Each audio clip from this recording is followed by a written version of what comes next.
આજ હું આપ લોકોને એ બતાવીશ કે મનનો ઉપવાસ કોને કહેવાય. જ્યારે કે અજ્ઞાની લોકો ઉપવાસ કરે છે અને જ્ઞાની લોકો પણ ઉપવાસ કરે છે. બંનેના ઉપવાસમાં ફેર શું છે અને બંને કેવી રીતે ઉપવાસ કરે છે અને ખરેખર કેવી રીતનો ઉપવાસ હોવો જોઈએ. કારણ કે અજ્ઞાની અન્નનો ઉપવાસ કરે છે, અન્નનો ત્યાગ કરીને ઉપવાસ કરે છે, અને જ્ઞાની લોકો મનનો ઉપવાસ કરે છે. હવે બેયના ઉપવાસમાં શું ફેર છે? જે અજ્ઞાની લોકો વાર તહેવાર ઉપર જે ઉપવાસ કરતા હોય છે એ ઉપવાસમાં આપ લોકોને ખબર છે કે બધાય એવું વિચારે છે કે જે આપણે રોજ અન્નનો આહાર કરતા હોય એનો ત્યાગ કરવો જોઈએ. એટલે એ બધુંય દાળ ભાત શાક રોટલી જે ખાતા હોય એનો ત્યાગ કરે છે અને ફરાળ કરે છે. હવે ફરાળમાં શું શું હોય, શું શું ખાતા હોય, લગભગ આપ લોકોને ખબર જ છે કે કોઈ બટેકાની ખીચડી બનાવશે, કોઈ વેફર તળશે, કોઈ ફળ ખાશે, આવી રીતના કોઈ સિંગોડાનો શીરોય બનાવશે. આ રીતના ફરાળની અંદર લેતા હોય છે. હવે ખરેખર હું આપ લોકોને બતાવું કે ઉપવાસનો અર્થ શું થાય છે. ઉપવાસનો અર્થ થાય છે ઉપરમાં વાસ કરવો. હવે સંતો ઉપર કોને કહે છે? ઉપર એટલે કે માયાના વિસ્તારથી જે ભાગ પરે છે તેને ઉપર કહેવામાં આવે છે. આપણી આંખથી નીચેનો જે ભાગ છે એ માયાથી પ્રેરિત છે અને માયાની અંદર ફસાયેલો છે, એ માયાવી છે. અને જે આંખથી ઉપરનો ભાગ છે એ માયાથી પરે છે.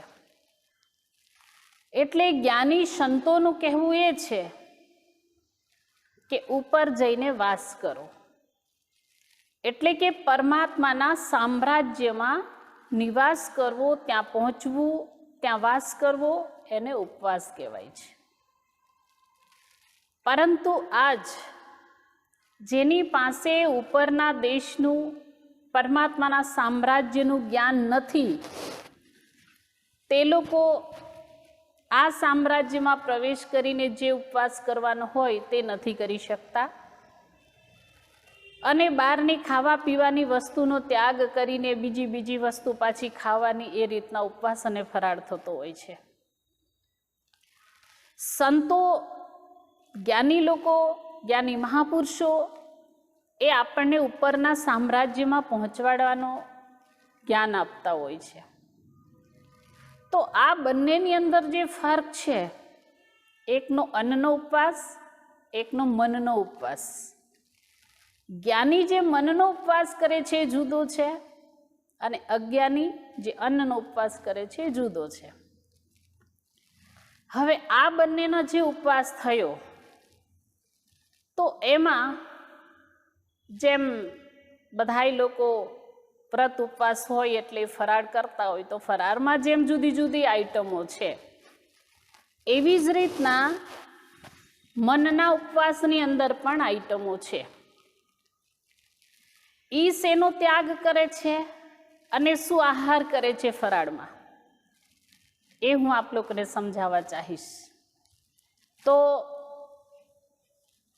એમાં કીધેલું છે કે જ્યારે સંતો મનનો ઉપવાસ કરે છે ત્યારે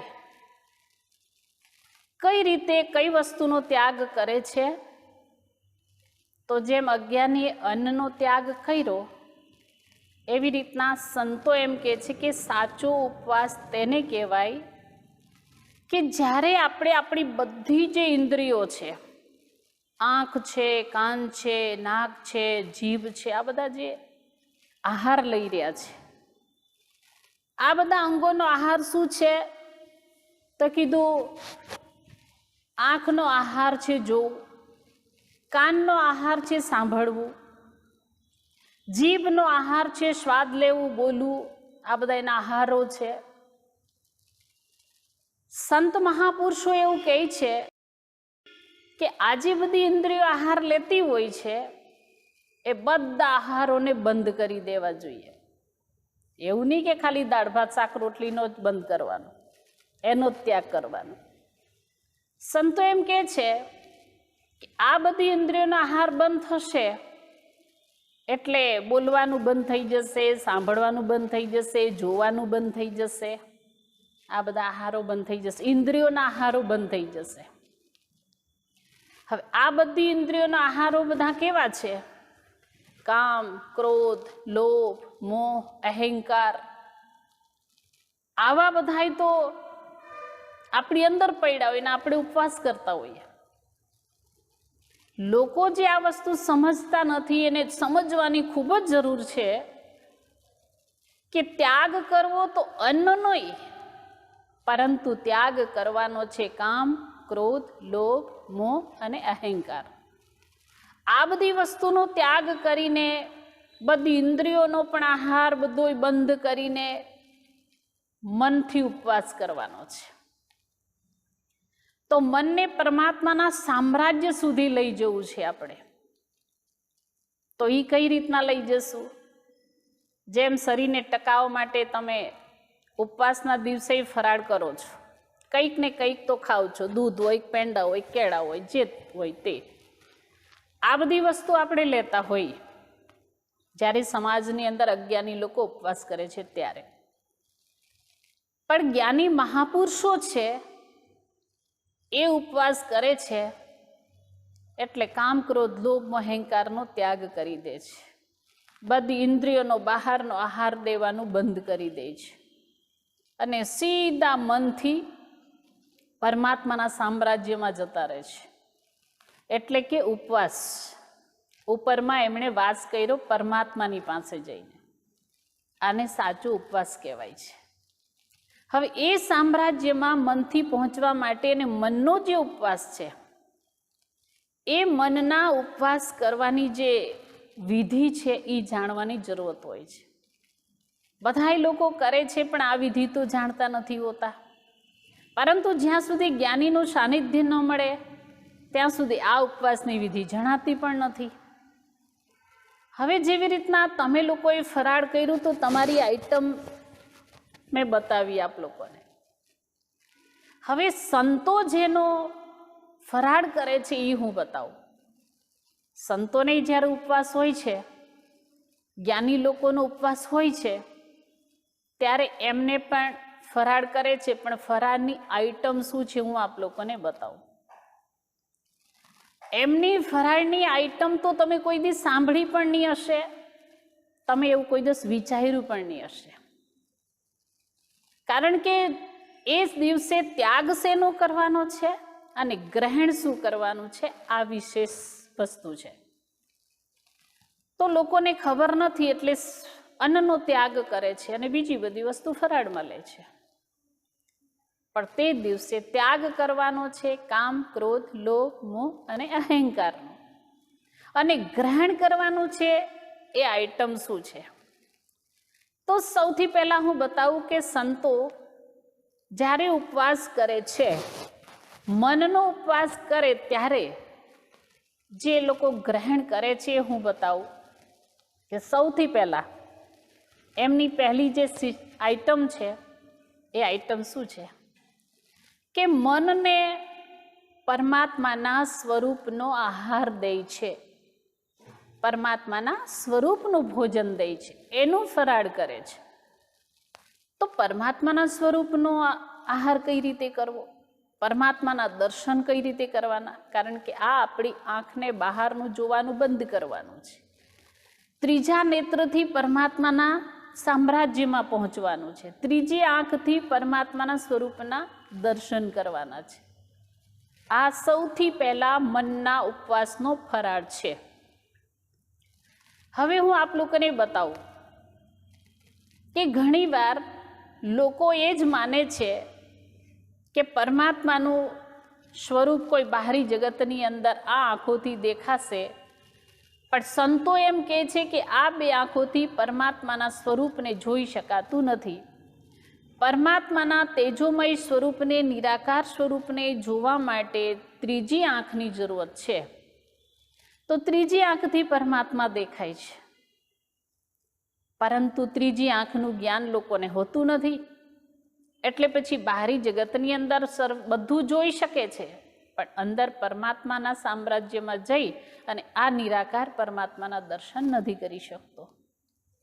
આના ઉપરથી હું આપ લોકોને એક વાત બતાવું કે એક વ્યક્તિ હતો, એ છોકરો કોલેજ કરે છે, કોલેજમાં ભણે છે, પણ એક દિવસે એને એવો વિચાર આવ્યો કે મારે પરમાત્માનો અનુભવ કરવો છે, મારે પરમાત્માના દર્શન કરવા છે. તો એને વિચાર થયો કે લાવ ને હું બધાઈને પૂછી જોઉં, મને કોઈ સાચું માર્ગદર્શન આપે તો હું પરમાત્માનો અનુભવ કરી શકું. એટલે એમણે ઘણી જગ્યાએ જઈને બધાઈને પૂછ્યું, પણ કોઈએ કીધું કે ભાઈ તું ધ્યાનમાં બેસી જા, એકાંત જગ્યાની અંદર ધ્યાન કર, તને ભગવાન મળી જશે. એટલે એણે એકાંત જગ્યામાં જઈ ધ્યાન કરવાનું શરૂ કર્યું. બેઠો ધ્યાનની અંદર, પરંતુ કાંઈ અનુભવ નહીં થાય, કાંઈ ન ભગવાન દેખાય. પ્રયત્ન તો બહુ કર્યો પણ દેખાયું નહીં. એણે વિચાર કર્યો કે ભગવાન ધ્યાન દ્વારા દેખાય તો મને કેમ નથી દેખાતા, આનું શું કારણ હશે? એણે પોતાના જ નિજી જીવન ઉપર દ્રષ્ટિ નાખી અને પોતાના ઉપર ખોજ કરવાનું શરૂ કર્યું કે મારામાં કદાચ કોઈને કોઈ ખામી હોઈ શકે, તો પહેલાં હું મારી ખામીને ગોતું, મારી કમીને ગોતું. એટલે એણે પોતાની કમી જે હોય એને ગોતવાનું ચાલુ કર્યું. તો એને ખબર પડી કે મારી અંદર તો કેટલી બધી ખામી છે. મારામાં કામ હોય, ક્રોધ હોય, લોભ હોય, મોહ હોય, અહંકાર હોય, આ બધી વસ્તુ તો મારી અંદર પડેલી છે. જ્યાં સુધી આ બધી હશે ત્યાં સુધી મને અનુભવ કેવી રીતે થશે? એટલે એણે ધીરે ધીરે પોતાના જીવનમાં આ બધી વસ્તુમાં બદલાવ લાવવાનું ચાલુ કર્યું. પછી પાછું એક દિવસ ધ્યાનની અંદર બેઠો કે હવે મેં ઘણું બધું મારું જીવન બદલી નાખ્યું છે. એટલે એણે અનુભવ કરવાની કોશિશ કરી, પાછો ધ્યાનમાં બેઠો, છતાં પણ કોઈ પ્રકારનો અનુભવ નહીં થયો. તો એને વિચાર થયો કે કદાચ હજી મારામાં કંઈક ને કંઈક અંશે કંઈક મારી ભૂલ થાય છે, કંઈક પડેલું છે. એટલે એમણે પાછું પોતાની ઉપર રિસર્ચ કર્યું કે મારામાં હવે શું ખામી છે. તો એને એક વાત યાદ આવી કે મારો એક ગરીબ મિત્ર છે અને એ મારા મિત્રની મારી સાથે બોલવાની બહુ ઈચ્છા છે, પણ હું એની સાથે બોલતો નથી. એનો મતલબ કે મારી અંદર સૂક્ષ્મ અહંકાર છુપાયેલો છે, મારામાં મોટાપણું છે, એટલે પેલા ગરીબની સાથે હું બોલતો નથી. તો કે છે મારે આનો પણ ત્યાગ કરવો જોઈએ. મારો સૂક્ષ્મ અહંકાર પણ મને પરમાત્માના સામ્રાજ્યમાં પહોંચવા નહીં દેશે, એમાં પ્રવેશ નહીં કરવા દે. કારણ કે આ પાંચમાંથી કંઈ પણ વસ્તુ હશે, કામ હોય, ક્રોધ હોય, લોભ હોય, મોહ હોય, અહંકાર હોય, આ બધી જ્યાં સુધી આપણામાં વસ્તુ પડેલી છે અને ત્યાં સુધી પરમાત્માના સામ્રાજ્યમાં નિવાસ કરવું કઠિન છે. એણે પણ વિચાર કર્યો કે મારામાં સૂક્ષ્મ અહંકાર છે, તો આ અહંકારનો નાશ જ્યાં સુધી નહીં થાય, એનો હું ત્યાગ નહીં કરું, ત્યાં સુધી હું પરમાત્માના દર્શન અનુભવ નહીં કરી શકું. એટલે એણે સામેથી વિચાર કર્યો કે હું સામેથી એ મિત્રની પાસે જઈશ એટલે મારો અહેમ ઓટોમેટિક ઓગળી જશે, દૂર થઈ જશે. એટલે પોતાના પેલા ગરીબ મિત્રની પાસે જાય છે ને સામેથી એને બોલાવે છે. આમ કરતાં કરતાં ફરી પાછી બંનેની મિત્રતા સારી રીતે નિભાવી લીધી. એણે અહંકારનો નાશ થઈ ગયો. એને વિચાર થયું કે હવે મને લાગે છે ત્યાં સુધી મારામાં આ વસ્તુ હવે કોઈ પણ પ્રકારની છે નહીં, હું શુદ્ધ થઈ ચૂકેલો છું, તો પછી હવે કદાચ મને અનુભવ થશે. એટલે ફરી પાછું ધ્યાનમાં બેઠો અને ધ્યાનમાં બેસીને એણે પાછો અનુભવ કરવાનો પ્રયત્ન કર્યો, પણ અનુભવ નહીં થયો. અનુભવ નહીં થયો એટલે ભગવાનને પ્રાર્થના કરવા લાગ્યો કે હે પ્રભુ, કે જો આટલી વાર કેટલા સમયથી હું કોશિશ કરું છું કે તમારા મને દર્શન થાય, એના માટેનું હંમેશા પ્રયત્ન કરું, છતાં પણ હે પ્રભુ તમે મને દર્શન નથી દેતા. મારી એટલી બધી આશા છે કે હું તમારા દર્શન પામું, છતાં પણ તમારા દર્શનથી વંચિત છું. હે પ્રભુ મને દર્શન દો. એમ કરીને દર્શનની આશામાં એટલો બધો રડે છે, બહુ જ રડે છે. અને રડતા રડતા પોતાના બે આંખો પર હાથ મૂકીને રડવા લાગ્યો. એટલે અચાનક એની સામે પ્રકાશ થયો, તારા ટમટમવા લાગ્યા, સરસ એવો પ્રકાશ નીકળે છે, એ દેખાય છે. એને પ્રકાશનો અનુભવ થયો, તારાનો પ્રકાશ દેખાયો. એના અનુભવ તો થયો, પણ એના મનમાં એવો એક ભ્રમ ઉત્પન્ન થયો તે જ સમયની અંદર કે આ જે પ્રકાશ હું જોઈ રહ્યો છું એ પ્રકાશ અંદરનો છે કે બહારનો છે. જેવો જ આ વિચાર આવ્યો એટલે એણે આંખ ખોલીને જોયું તો બહાર તો કાંઈ દેખાયું નહીં. એટલે એને પાકું તો થઈ ગયું કે આ જે કાંઈ પ્રકાશ જોયો એ મારા હૃદય જગતનો હતો, મારી અંદરનો પ્રકાશ હતો, બહાર તો કોઈ એવો પ્રકાશ નથી. એનો મતલબ કે અંદર પરમાત્માનું સ્વરૂપ, પરમ પ્રકાશ સ્વરૂપ છે. પણ હવે ફરી પાછો એ બહાર જોઈને પાછો આંખ બંધ કરીને ધ્યાનમાં બેસી ગયો. પણ પછી એને કોઈ અનુભવ નહીં થયો, કાંઈ દેખાયું નહીં. પછી એને થયું કે હવે મારે કોઈને આના વિશે માર્ગદર્શન લેવું જ પડશે. એક શિષ્યને મળ્યા અને એમને પૂછ્યું. એટલે ગુરુ મહારાજજીના શિષ્યને બતાવ્યું કે તને પરમાત્માએ એટલો અનુભવ તો કરાવી દીધો કે હા હું તારી અંદર છું, પણ હવે હંમેશા એની અંદર મનને લગાડીને એના દર્શન કરી શકીએ, આપણું મન હંમેશા એની સાથે જોડાયેલું રહે, મન આપણું હંમેશા ઉપરમાં વાસ કરી શકે, એના માટે સદગુરુની જરૂરત પડશે. સદગુરુ મહારાજજી આત્મજ્ઞાન આપશે તો જ તને આ દર્શન થઈ શકશે. સત્સંગ સંભળાવે છે, સત્સંગ સંભળાવીને બધી શાસ્ત્રોક્ત આત્મજ્ઞાનની ચર્ચાઓ સંભળાવે છે ને પછી આશ્રમમાં લાવે છે. આશ્રમમાં એમને શ્રી ગુરુ મહારાજજી દ્વારા આત્મજ્ઞાનની અનુભૂતિ થાય છે. અને આત્મજ્ઞાન જાણ્યા પછી જ્યારે ધ્યાન કરે છે તો એમને પોતાના જ હૃદય જગતની અંદર દર્શન થાય છે, પરમાત્માના સ્વરૂપના દર્શન થાય છે. હવે એ આત્મ સ્વરૂપ દર્શન કરવા માટે, પરમાત્માના દર્શન કરવા માટે ગમે ત્યારે બેસે, ચાહે રાત હોય, દિવસ હોય, બપોર હોય, સવાર હોય, કારણ કે 24 કલાક આપણી અંદર ભગવાનનું તેજોમય સ્વરૂપ પ્રગટેલું જ હોય છે. એ કોઈ દી બુઝાતું નથી, કોઈ દી ઓલવાતું નથી, કોઈ દી બંધ નથી થતું. એ સ્વરૂપના દર્શન કરીને પરમાત્માના સામ્રાજ્યનો આનંદ માણે છે. સજ્જનો, જ્ઞાની મહાપુરુષો આ પ્રકારનો ઉપવાસ કરવાનું શીખવાડે છે ને આવું ફરાળ લેવાનું કહે છે. કારણ કે પેલી વસ્તુનો ત્યાગ કર્યો, કામ, ક્રોધ, લોભ, અહંકારનો, તો પછી ફરાળ તો કરવાનું, તો ફરાળ આનું કરવાનું છે. પરમાત્માના તેજોમય સ્વરૂપના દર્શન કરવા એ સંતોનું ફરાળ છે, આ મનનો ઉપવાસ છે. ત્યારબાદ બતાવ્યું છે એમના ફરાળની બીજી આઈટમ છે. બીજી આઈટમ શું છે કે ભગવાનના નામનો જે પ્રભાવ છે એનાથી કીધું કે જેનું મન પરમાત્માના નામ સાથે જોડાયેલું રહેશે, જે નામ આપણા શ્વાસોશ્વાસની અંદર ચાલી રહ્યું છે, મન એ નામ સાથે જોડાઈ રહેશે તો વ્યક્તિને ભૂખ, તરસ કોઈ વસ્તુની ખબર નથી પડવાની. કારણ કે ભગવાનના નામ સાથે જે જોડાયેલો હોય એને બહારી જગતની કંઈ ખબર નથી પડતી.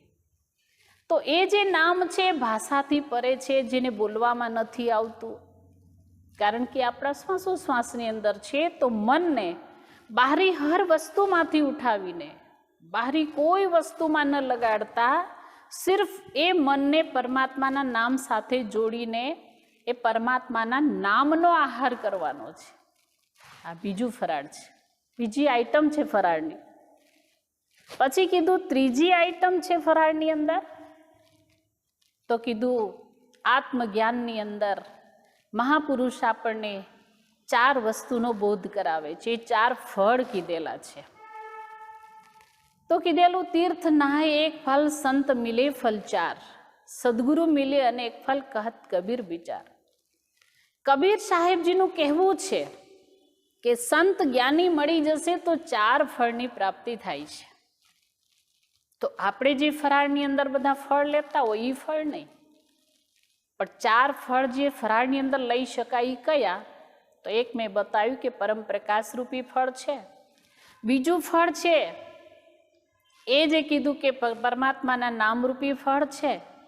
ત્રીજું જે ફળ છે એ બ્રહ્મનાદનું ફળ છે, કે વ્યક્તિએ બહારનું બધુંય સાંભળવાનું બંધ કરી દેવાનું, એટલે કે એનો ઉપવાસ કરવાનો, કોઈ વસ્તુ એને કાનનો આહાર નહીં દેવાનો.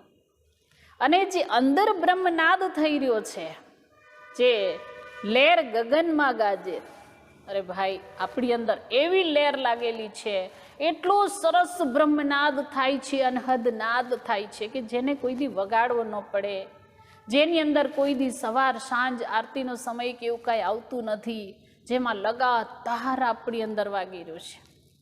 અને એના માટે આ કાનની જરૂરત નથી પડતી. બહેરા સુન મસ્ત હોતે, બહેરો સાંભળી સાંભળીને મસ્ત બની જાય એવું બ્રહ્મનાદ આપણી અંદર થાય છે.